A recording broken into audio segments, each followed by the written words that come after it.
mythology of Santa Claus. So they even created these big, huge statues in Scotland representing them. And they're the Kelpie. It's a draft horse, but you see this one, it looks like a unicorn and it has like the moon eye and the moon behind it. So again, the moon, it's always about the moon. So the people of this area called the Tyneside area, the people are called Georgies. Do you think that is why maybe Trump went to Georgia? And this is all going down in with the Georgies people in the USA, and they're just mirroring it. Who knows? But all I know is like the mythology of the ship, of the Titanic, and everything about it ties into this event. And the numbers and everything. So it's like it's just relooping. And we also have the Hadrian Wall. Hadrian's Wall is always, it's the wall. It's Trump's wall. This wall is the wall, like I said before, around the garden. Okay, so the northern area with the wall. So what are the chances that I'd find Crossfell in the same area? I keep talking about the Lion King's cross. The fixed cross has to fall. And Crossfell has some history. It's the escarpment that rises steeply above the Eden Valley. The fell is prone to dense hill fog and fierce winds. A shrieking noise induced by helm wind is a characteristic of the locality. It can be an inhospitable place for much of the year. In ancient times, it was known as Friend's Fell, and believed to be haunted with evil spirits. So Saint Augustine of Canterbury is said to have blessed the hill when he arrived there on a travel and became known as Crossfell in the Christian tradition, although it has been speculated. So so sometimes they think that there's evil spirits there. So there's this duality at this place of this Crossfell, which doesn't surprise me because when the cross falls, there's a duality. The helm wind, which is like, the helm of a ship. And then we also have Augusta, the priest, which ties into the name of where Trump was when he did his rally. Oh, look, the Titanic was named after the Titans.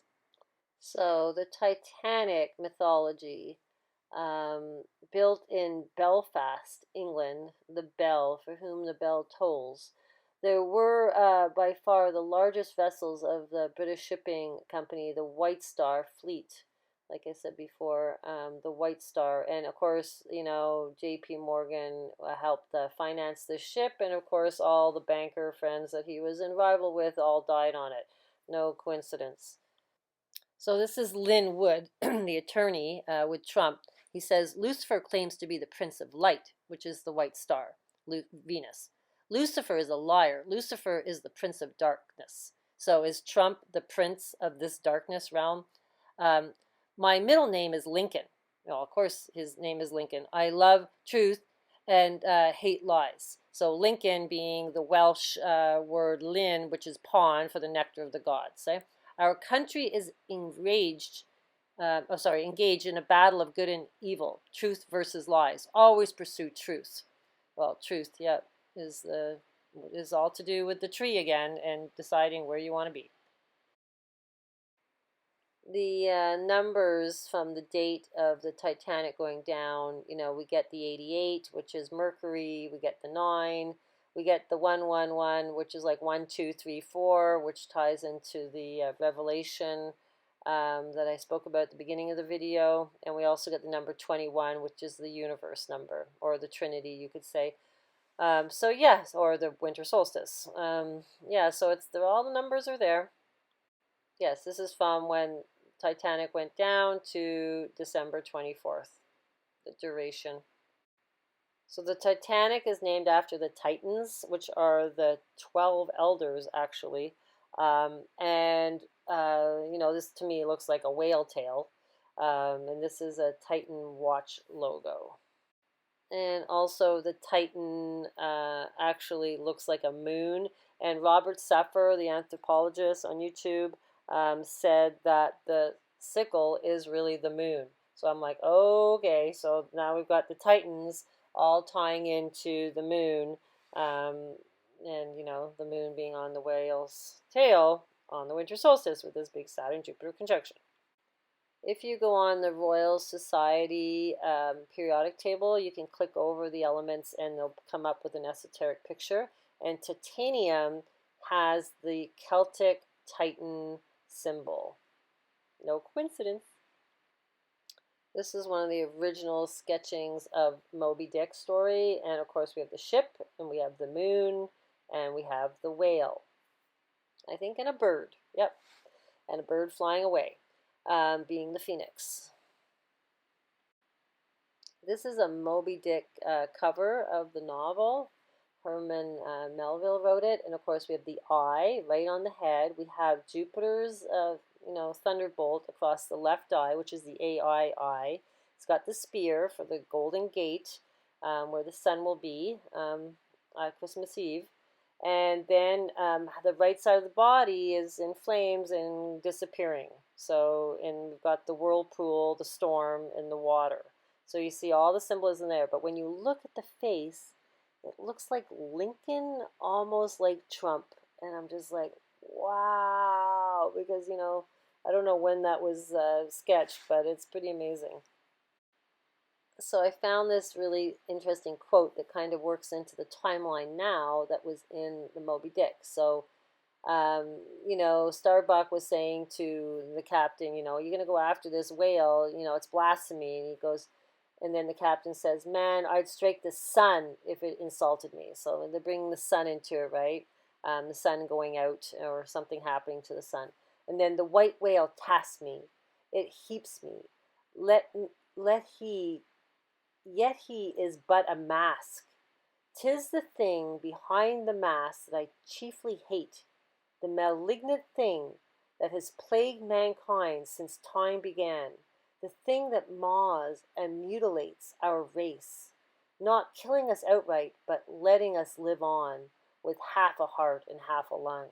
So it totally brings the mask into it, okay? And this is what I'm saying. It's like it's this re-looping, but it's like they pre-programmed us to see all this information but not connect it, so that you just kind of go, oh, it was told. They can say, well, we told you, you just weren't paying attention. So it's like, but it's in our consciousness. This is what's so fascinating. But yeah, the mask is bad. I totally, when I see it, I don't like looking at it. I prefer looking at a shield. That's why I wear a shield. But I just see it as death. It's terrible, or weakness. Like you're not speaking your truth. And now we understand the tree of life represents the truth. So, speak your truth is exactly the chakra where Mercury is, Odin, Trump, which is your Plato thymus just below your throat, and it's represented by your mouth. Speak your truth. It's crazy how they're pulling it all into the timeline. The original Moby Dick was Mocha Dick, and this was off the coast of Chile on an island called Mocha Island. And this was actually written in 1838. So they've discovered a connection with the Mapuche and the Polynesians on this island. And there's these skulls there that happen to be pentagon shape. It's human skulls with a pentagon. So I don't know, like that's pretty different and probably very important. Now, the mythology of this island was the souls of dead people traveled west to visit the island. No, this culture is like really old. It's like 500 BC, and they're still fighting over land rights. So it has important area. I looked into it, and there's actually there's sediments there from an asteroid that got, this asteroid created all this sediment in the land. I think the island is actually made of it.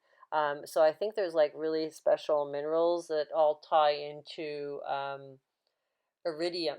So yeah, it's probably a very special location. with the original Moby Dick novel, it was called Moby Dick or the Whale. And I just find that really interesting that they capitalize the or. It's important. Well, we know or in French is gold, but also there's this stemming of the word that means mind, wit, or soul from this old Norse god who was Or, but he also represents Odin. So again, the soul is represented through Odin, which would be Santa Claus. See how it's all tying in to Christmas. So back to the hangman with Odin, down here on this paragraph, the gallows from which he is suspended from the toe cross, while the figure from the position of the legs forms the Philthought cross. So I went into looked into what that is, and would you believe it's a form of the swastika? I bet you didn't know that, eh? And the use of the filthought is confined to comparatively few persons in Great Britain and possibly Scandinavian. Outside of these countries is scarcely known, used, or understood. Yeah, so it says Ordinic rite. It's called Or. The Ordinic rite. So Odin is the worship of Odin is called Or. Okay, um, they use this in a German pagan organization called Or. They use the swastika or the Philthought for what they claim as holy symbol of Odinism. The Or Philthought is depicted with curved outer limbs, more like the sun wheel swastika than the traditional square swastika of the heraldic Philthought. Okay, so there you go. It's a worship to Odin. So the swastika is really worshiping the tree of life. It's like, who would have known? No wonder it's an ancient symbol. Oh my goodness. Okay, so now it starts getting crazy. Okay, so I started digging on this word mob for Moby in the etymology, and of course I came up with Mobius strip. It's a mathematical equation from August Mobius. Okay, so this is where it starts to get crazy. What's a Mobius strip, you ask? It's like a big ribbon that's twisted and then joined together. And 1 minute you're on the outside of it, and if it's spiraling around, if you're traveling on it, like if think of it as a road, then you end up being on the inside of it, inside outside. So to travel always on the outside, you have to go through it. Okay, like kind of like transform through it, and this is called the Alice handle. Now, this is a better way of looking at it. You're either on the inside of the ring, but as it twists, you could get onto the outside. It's like you can get to the other side of the veil. And of course, the 17th letter that I can't say on YouTube did post a post about this, above and beyond flow state. It's the flow state, and this whole thing about this object, and they actually have sugar floating on it, which is basically RNA. It's a powdery white substance, and then it transforms. It goes into 3 other dimensions, and it ties back and goes into a figure 8. You can watch the video. I'll drop it for you. Here's a similar perspective of it, and it looks like the rose, right? And I've said to you, if you take a picture of DNA from the top of the ladder as it all twists with all the strands, it does look like a rose. So interesting that the DNA looks like a rose, but this looks like a rose. This is it in a figure 8 form. Now, this isn't a modern concept. This ion god of eternity is standing inside this celestial field decorated with zodiacs in between a green tree and a bare tree.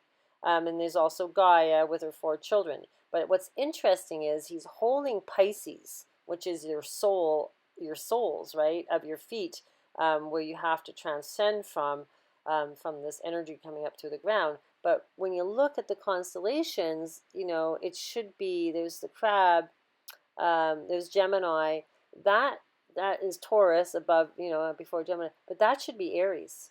He's got his hand on the Pisces, but it should be Aries where his hand is. And then you can see, well, you can't see it in this picture very well because you can't see the Mobius strip. Hang on a sec. I'm going to upload a different one in here.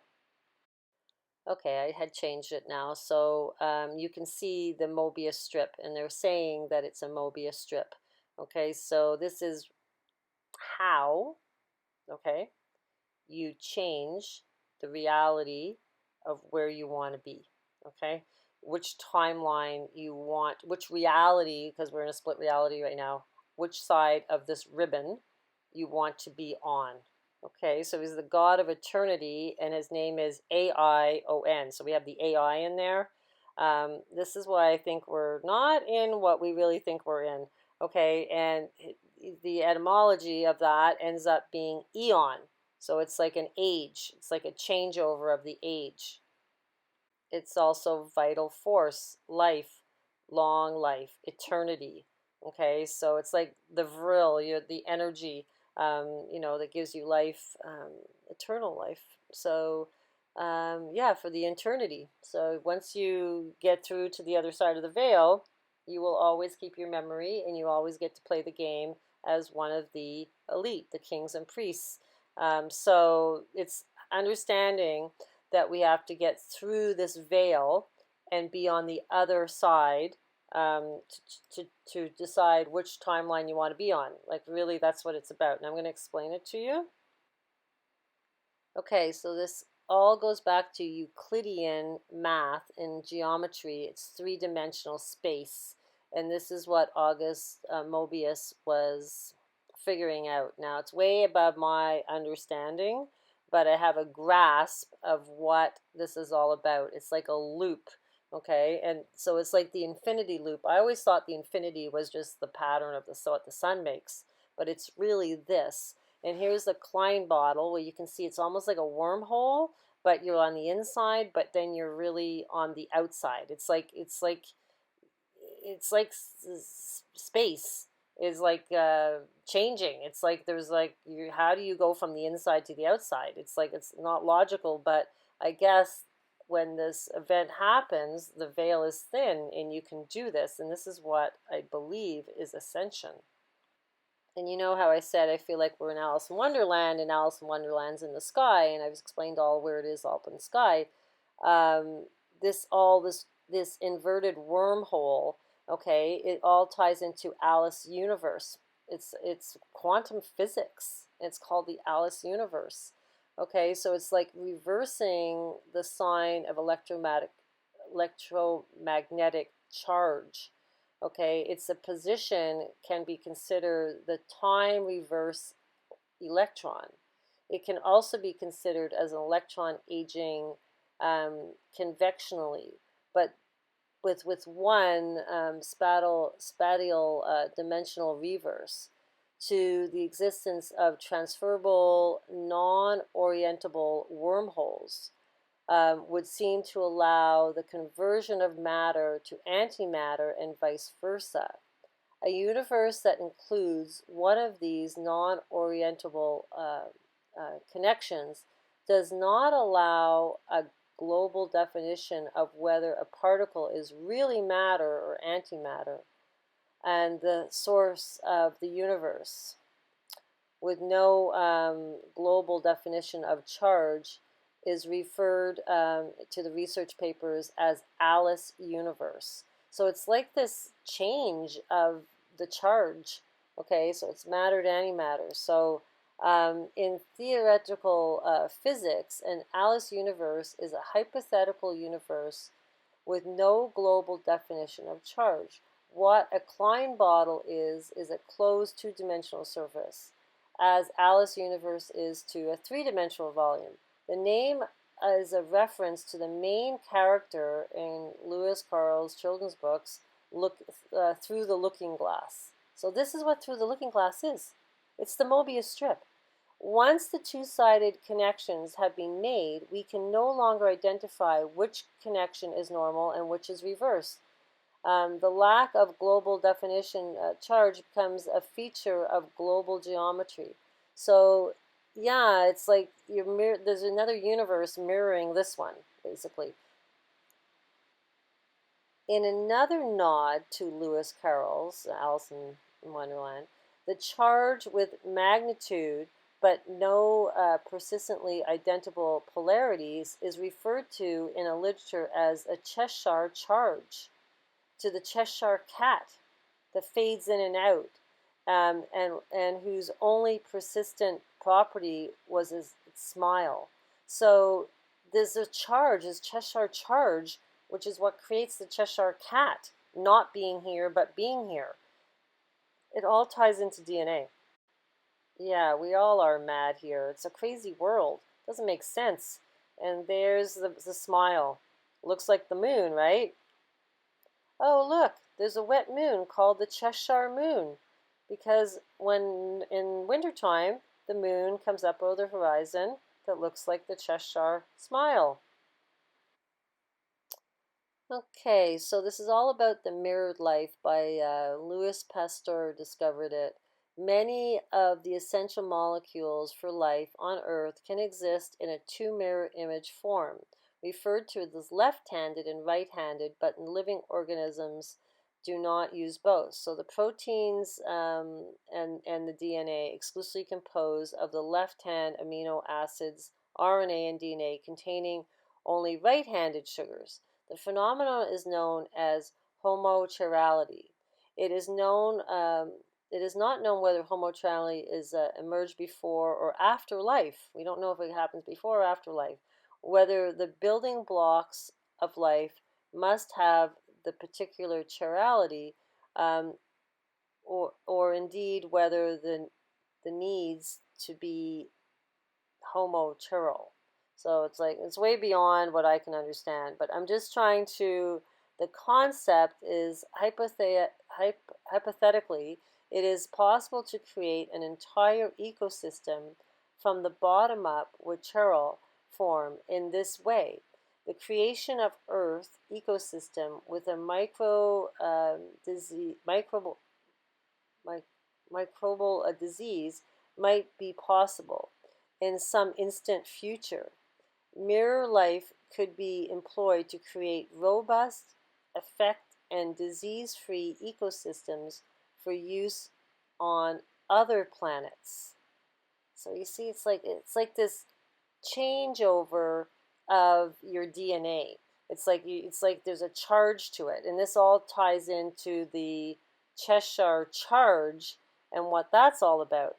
Okay, so it's like your DNA changes charge. Here's a good visual of the mirrored universe. It's like a toroidal field in the lower realm, and then if you want to get to the higher realm, you have to make this jump. It's really about the mirrored you. And I do think it's like almost like I don't know if you guys have watched the movie Oblivion with Tom Cruise. It's like you see yourself. So I'm almost thinking like there's other pieces of us in other dimensional states, and like they're living a mirrored reality. So this is the way I'm starting to perceive it from what they're showing us. Now, is that correct? I don't know. But this visual of the lower realm and the higher realm, I do think exists. And it's all to do with this Mobius strip jump, this charge that we have to do with our DNA, because it's always about the DNA. Dan Winters explains this through a science point of view, and you need to listen to him, and then you'll get the science behind understanding the importance of keeping your DNA intact and keeping it healthy so that you can take memory through death. Because rising from the phoenix, it's almost like you're going into rebirth, and you need to have your DNA in a bliss state for this to happen. So the moon is either the sickle, or the moon is the big smile you have on your face as you laugh at Odin or Santa Claus as he flies by. It's like if you're happy and you know it. So this is the whole thing. You have to be in bliss state. And this is why I'm putting this stuff together, so you can see the illusion and totally detach from the drama. If something happens to Trump, it's going to be chaotic. And you just have to see it as a movie and just see it that as characters playing their roles. I honestly think they're all like laughing at us and having a great time. Here they are, the Obamas, all dressed up, Alice in Wonderland. What is it? It's the way out of here. It's madness. We're in this madness. We're in Alice in Wonderland and we have to escape. Okay, this is what it all comes down to. Like, I totally get it now. It's the science of quantum physics, and this is how you ascend. You go through the veil and you get on the other side of the Mobius strip. So you have to do like jump. You have to jump. You have to do a timeline jump if you want to get into the golden age. And somehow, I don't know how they're going to pull this off. Like, is it? And I guess it has to do with the sun shooting off a CME, and then the magnetic poles change, and if you can handle it, and you'll do this. But if you're in a bad way and you're not in bliss, your DNA will not activate. The reason I know this is because I listened to Dan Winters. I'll drop the video, and he explains the science of bliss DNA and how to retain memory through death. Like, it's not really a death. You're not really dying. You're just I guess you're changing your matter, and then you're no longer visible to other people that haven't. I know it sounds absolutely insane, but it's all there. Okay, so although little was known about the chemical chirality in the time of Lewis Carroll, his work Through the Looking Glass contains a precedent reference to the differing biological activities of the enantiomer drugs. Perhaps looking glass milk isn't good to drink, Alice said to her cat. A supplementary story to the League of Extraordinary Gentlemen made reference to this, mentioning in passing that after her return from the mirrored world, her body was mirror flipped, presumably down to a molecular level, and she was unable to digest food afterwards. You don't need to eat in the golden age, I guess. In this other book, A Technical Error, also titled The Reversed Man. So you see, they know, because all these fictional shows are mentioning it. Okay, so because we had the good Mobius, now we have to have the bad Mobius because we're in the crazy world, bipolar. His name was associated with the Mobius syndrome, a disease he identified as a nuclear atrophy. This is a rare type of palsy associated with paralysis from the cranial nerves 6 and 7. The results is that the patient having mask-like facial expression, along with many other abnormalities such as drooling, cross-eyed, speech difficulty, and problems swallowing. So we get the mask again. And this guy was not nice. I'm telling you, he was all part of the beginning of eugenics. Okay, so Sigmund Freud referred to Mobius as one of the fathers of psychotherapy. In long term, Mobius has paved the way to eugenics and crimes of psychiatric and neurological diseases in the German Nazism. So they used all his technique. He electrocuted people, blah, blah, blah. And then he wrote this book about women being like, had psychological problems, and then, people rebutted against it. But anyhow, there's always a good guy and a bad guy. So we have a good Mobius and a bad Mobius, a good Moby Dick and a bad Moby Dick. Okay, and so this is Mobius syndrome with the cross-eyed. So I started thinking, okay, so we have a Mobius, like a Moby Dick eye, and then I was thinking maybe we have a whale eye, and then I realized, oh my God, it's the walleye that horses have. They have the walleye. It's called the walleye, but it's like whale eye. Okay, so it's the whale eye. It looks like a moon, and it's called in the horses the glass eye, the moon eye, the china eye, the walleye, or the night eye, and it's really just a blue eye on a horse. So it's weird, but anyhow, it goes into more etymology about this. There's two paths to this. So the etymology pulls up Walven Ig and Woden Ig. So it's the Norse god Val Egg. So it's even a Norse god named after the walleye. Okay, so yeah, it's the whale eye. It's to go, to move, to transport in a vehicle. Yeah, a carina, the car, having one of both eyes turned out again, yeah, or to lift, yeah, to lift, oh, to float. Mm-hmm. Okay, so the Wodenai is Woden is a forest or wooden land. So we're back to, oh, a nice little pretty Eden forest, right? So Woden Ega is a mountain, and it's in Grendelwald. Grendelwald is like this paradise place in Switzerland. It's a big tourist town, and it has a big castle on top, and of course the priests ruled it. And anyhow, it has some history. It's got the 7 stars of the Pleiades with the the deer with the horns. So we got Taurus there. It's the Pleiades. So yeah, it's interesting. It's like the word of this walleye. There's 2 etymologies to it. One leads you to the garden and the castle, and the other leads you to a moon eye. Not good.